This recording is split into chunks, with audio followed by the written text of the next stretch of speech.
Hello friend, मेरा नाम है तरुण कुमार। मैं आपको बताने वाला हूँ बीटा तथा गामा फलन। इससे पहले मैंने एक वीडियो बना दिया है, प्ले लिस्ट में जाकर दे सकते हैं। पार्ट 1 आज है, पार्ट नंबर 2 है। क्वेश्चन कुछ इस प्रकार है।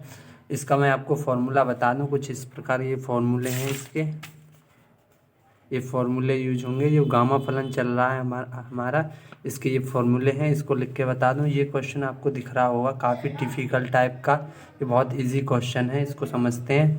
फॉर्मूला जो होता है, जैसे फॉर्मूला होता है gamma N is equal to, जो होता है 0 से लिमिट होती है इनफाइनाइट, ठीक है। और एक्स की पावर n-1 और e की पावर -x dx, ये फॉर्मूला होता है। अब इस फॉर्मूले से इसकी क्या कर दें, तुलना। जब तुलना करेंगे तो क्या हो जाएगा, तो तुलना करते हैं। देखो, तुलना करेंगे तो यहाँ n की जो वैल्यू मिलेगी, इसको हम 3+1 कर सकते हैं, यानी 5-1 कर सकते हैं। ठीक है, माइनस है ना, इसलिए -1 करना होता है। तो 4 की जगह मैंने 5-1 कर लिया, ठीक है। इससे कोई दिक्कत नहीं है। तो यहाँ पर n का जो मान है, कंपैरिजन करेंगे तो n का मान क्या आएगा यहाँ, 4, ठीक है, 5 और ई एक्स तो सेम है ही है, और बाकी सब सेम है, ठीक है, और कुछ चेंज नहीं होगा इसमें। इसकी जगह अब ये लगा दो गामा एन, ठीक है। गामा एन यानी gamma N is equal to gamma 5। इसकी वैल्यू क्या होती है, 4 कह सकते हैं ऐसे। गामा 4+1, इसका मान क्या होता है, 4 होता है, ठीक है।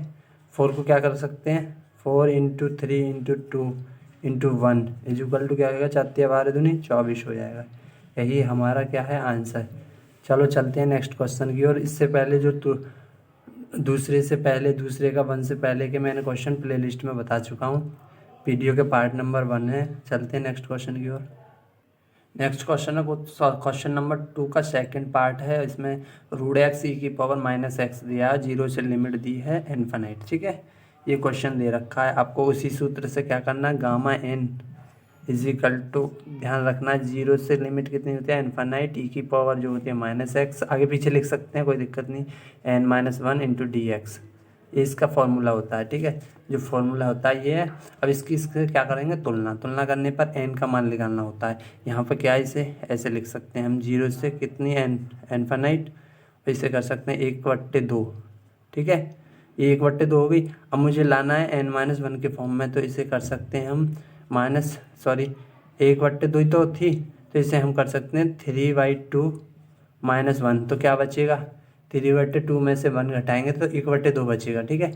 e की पावर x और ये -x है, ठीक है, dx। अब तुलना करिए तो इसके सापेक्ष तो n का मान क्या आ गया, इस यहाँ से n का मान जो हो गया 3/2। अब क्या करना है, n का मान गामा n बराबर गामा 3/2। इसको क्या कर सकते हैं हम, गामा 1/2 + 1 कर सकते हैं। तो इसका मान जो होता है, क्या होता है, 1/2 × √π, ठीक है। गामा 1/2 की जो वैल्यू होती है, 1/2 गामा 1/2 की वैल्यू जो √π होती है, ठीक है। ये ध्यान रखना है आपको। यही क्या है, हमारा आंसर। आई होप आपको क्वेश्चन समझ में आया होगा। चलते हैं नेक्स्ट क्वेश्चन की ओर।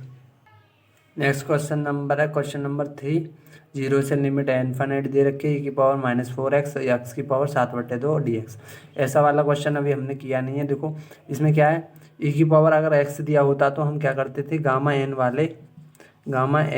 0 से समाकलन 0 से इनफाइनाइट e की पावर -x और x की पावर n-1 × dx, इससे तुलना कर लेते हैं जब हमें 4 नहीं दिया होता था। अब इसमें 4 दिया है, तो क्या करना होगा, 4 वाले में इसका क्या होता है, फॉर्मूला चेंज हो जाता है। दूसरा फॉर्मूला है जो k की पावर n हो जाता है यहाँ, ठीक है।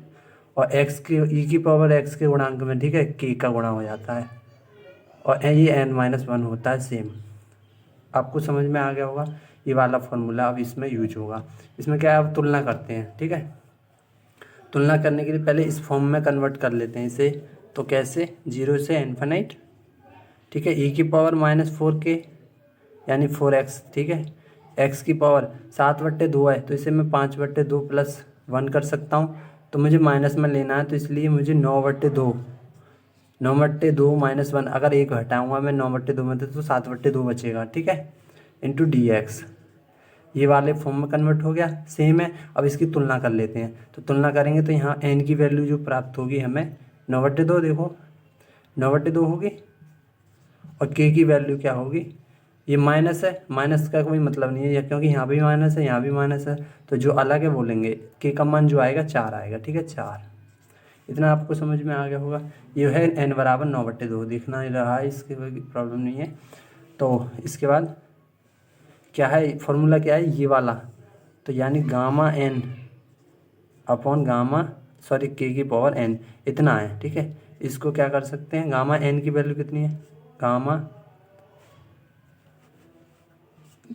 9/2 और ये के का मान कितना है 4 की पावर 9/2। इतना आपको समझ में आ गया होगा। अब इतने को सॉल्व करते हैं, जब सॉल्व करेंगे तो क्या हो जाएगा, इस वन घटाते जाएंगे तो इसको जब वन घटाएंगे तो 7/2 + 1 हो जाए, यानी 7/2 + 1 हो जाएगा ये। तो ये 7/2 में डायरेक्ट कर लेता हूँ, 7/2 फिर 5/2 आएगा, एक घटाते जाते हैं, ठीक है। फिर 3/2 आएगा, फिर 1/2 आएगा, आखिर में क्या आ जाएगा रूट में, ठीक है। इसकी ये पावर है। इसका मतलब क्या है, इसको हम ऐसे कर सकते हैं 2 की पावर 2 × 9/2 कर सकते हैं, क्योंकि ये दो बात एक ही हो गई ना, ठीक है। अब 2 से 2 काट देंगे यहाँ। इसे सॉल्व करने का तरीका बता रहा हूँ क्योंकि सॉल्व भी तो करना है इसे आगे। तो ये जो ऊपर वाले पद हैं इनकी गुणा कर लेते हैं, 7 × 5 = 35 थी, 105, ठीक है 105, ये 105 है, तो 105 और रूट पाई अपॉन में कितना आ जाएगा 2 × 2 × 2 × 2, यानी 2 की पावर 4 लिख लेता हूँ, इंटू ये वाला इसी में गुणा होगा, तो ये 2 की पावर कितनी हो जाएगी 9, ठीक है। टोटली कितना हो गया 105 रूट पाई बट्टे क्या हो जाएगा 2 की पावर 4 और 9 कितनी हो गई 13।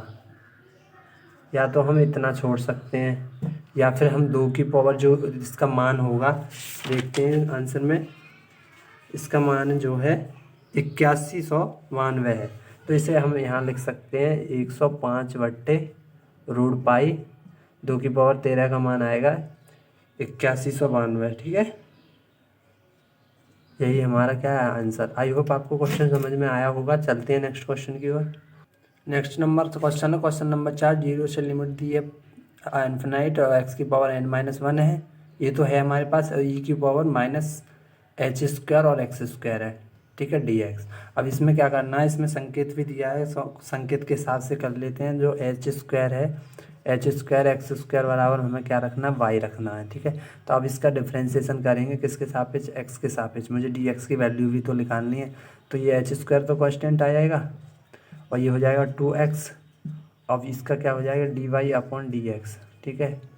तो यहाँ से क्या हो जाएगा x, यानी इसे कर लो dx = dy/h² और ये 2x इंटू वाला।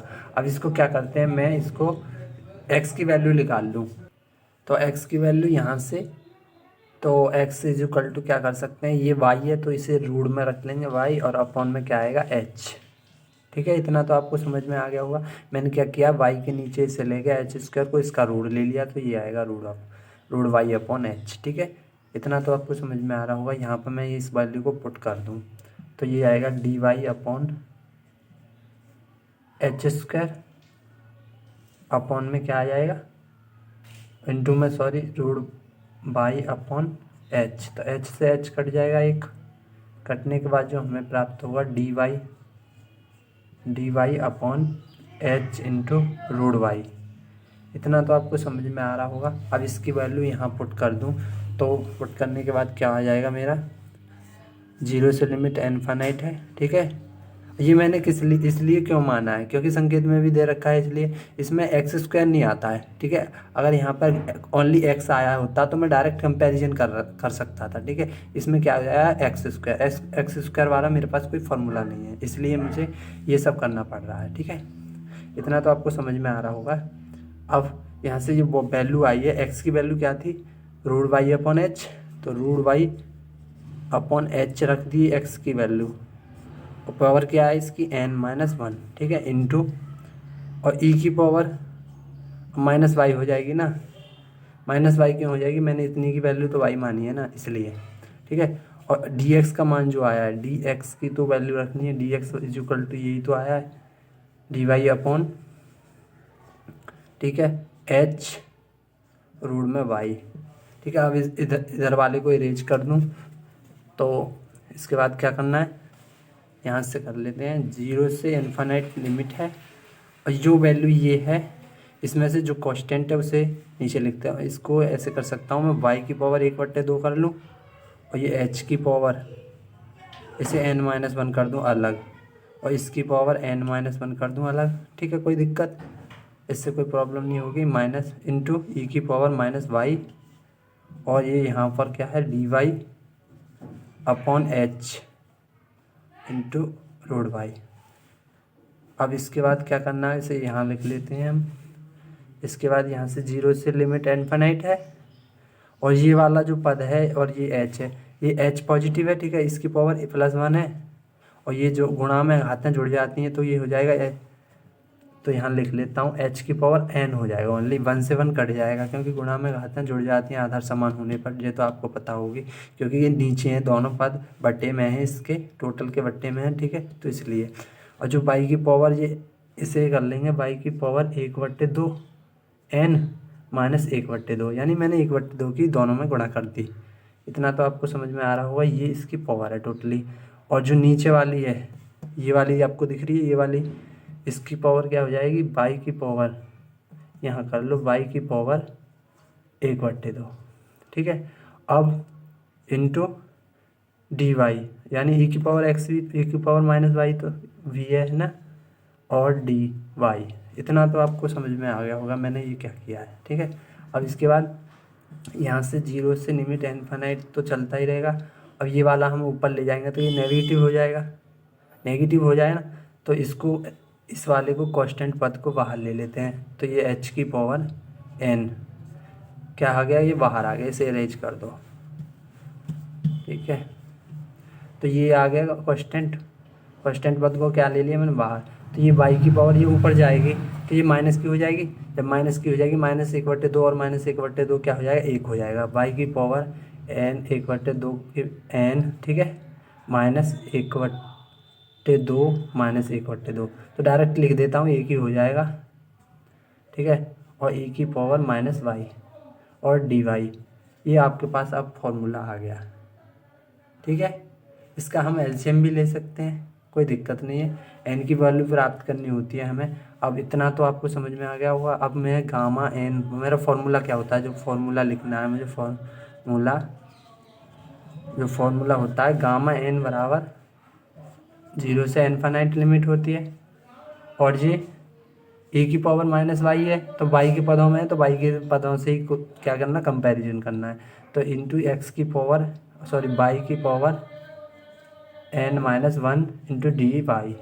अब इससे तुलना करेंगे, जब हम इससे तुलना करेंगे तो क्या हो जाएगा, y की जो मेन वैल्यू है यहाँ, ये तो सेम है ही है, इससे कोई दिक्कत नहीं। n की जो वैल्यू है 1/2, n की वैल्यू 1/2 n। ठीक है, इसे कैपिटल n ले लो, क्योंकि इसे भी कैपिटल n कर लो, क्योंकि हमारे पास स्मॉल है ना, तो 1/2 हो गई।